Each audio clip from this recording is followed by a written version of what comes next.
High বন্ধুরা, কেমন আছো সবাই? আশা করি সকলেই ভালো আছো। আমি আজকে যাব সাভার স্মৃতিসৌধ।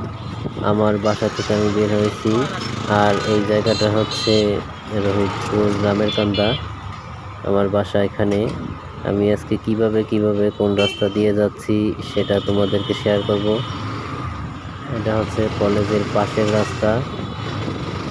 এটা রোহিতপুর থেকে কলাতিয়া যাওয়ার রাস্তা। তারপরে ওখান থেকে যাওয়া লাগবে হেমায়েতপুর। আমাদের হেমায়েতপুর থেকে নবীনগর। এখন আমি কলাতিয়া বাজার ছেড়ে আসছি এবং আলিপুর বাজার আমার সামনে। আলিপুর বাজার শেষ করে সামনেই আলিপুর ব্রিজ, এবং এই ব্রিজটার আরও একটা নাম আছে। এই ব্রিজটায় আমি মাঝে মাঝে আসি। অনেক সুন্দর নতুন একটা ব্রিজ, দুইটা ইউনিয়ন মিলিয়ে এটা, কলাতিয়া এবং হজরতপুর।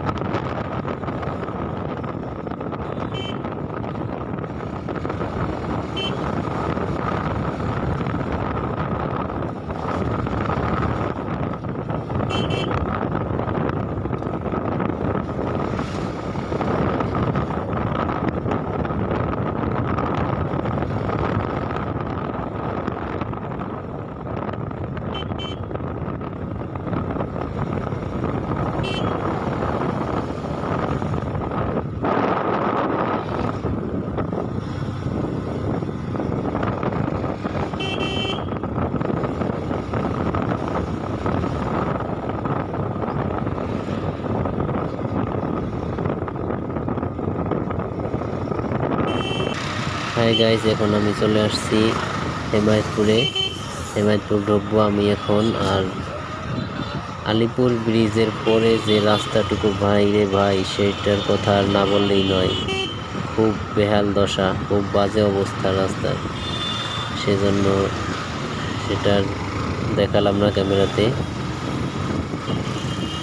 এরপরে হেমায়েতপুর পর্যন্ত আমার চেনা জানা, আর একবার আসছিলাম। এরপরে যাওয়া লাগবে স্মৃতিসৌধ। কীভাবে সেটা আমার রাস্তা চেনা নাই, সেজন্য আমি জিজ্ঞেস করে যাব। এই হেমায়েতপুরকে আর একটা বিশেষ নামে চিনে সবাই, সেটা হচ্ছে চামড়া শিল্পনগরী। এখানেই বাংলাদেশের মধ্যে সবচেয়ে বড় চামড়ার কারখানা, চামড়া প্রক্রিয়াজাত করা হয় এইখানটাতেই। নবীনগর এই দিক দিয়ে না, বামে না নবীনগর।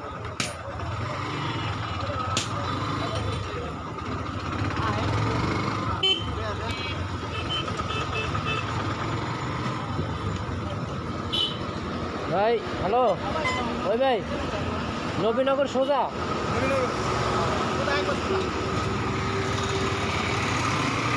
এখন আমি যেখানে আছি এই জায়গাটার নাম সম্ভবত হেমায়তপুর যমুনা।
এই রাস্তায় আমার এর আগে কখনো আসা হয় নাই, তবে নাম শুনেছি।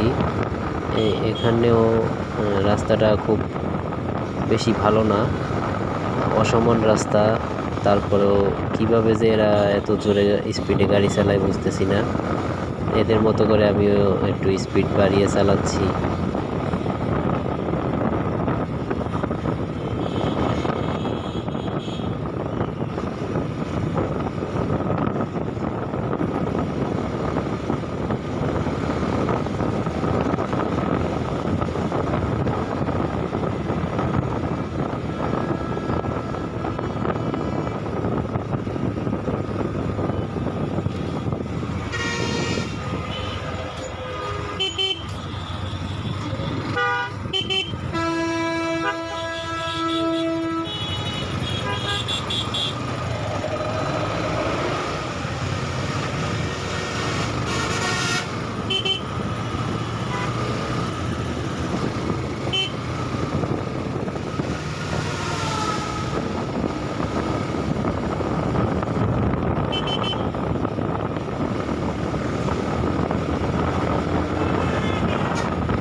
মেইন রাস্তা থেকে আমি সার্ভিস লেনে চলে আসলাম এবং একটু সামনেই হয়তো 2-3 মিনিট লাগবে আমার স্মৃতিসৌধ যেতে।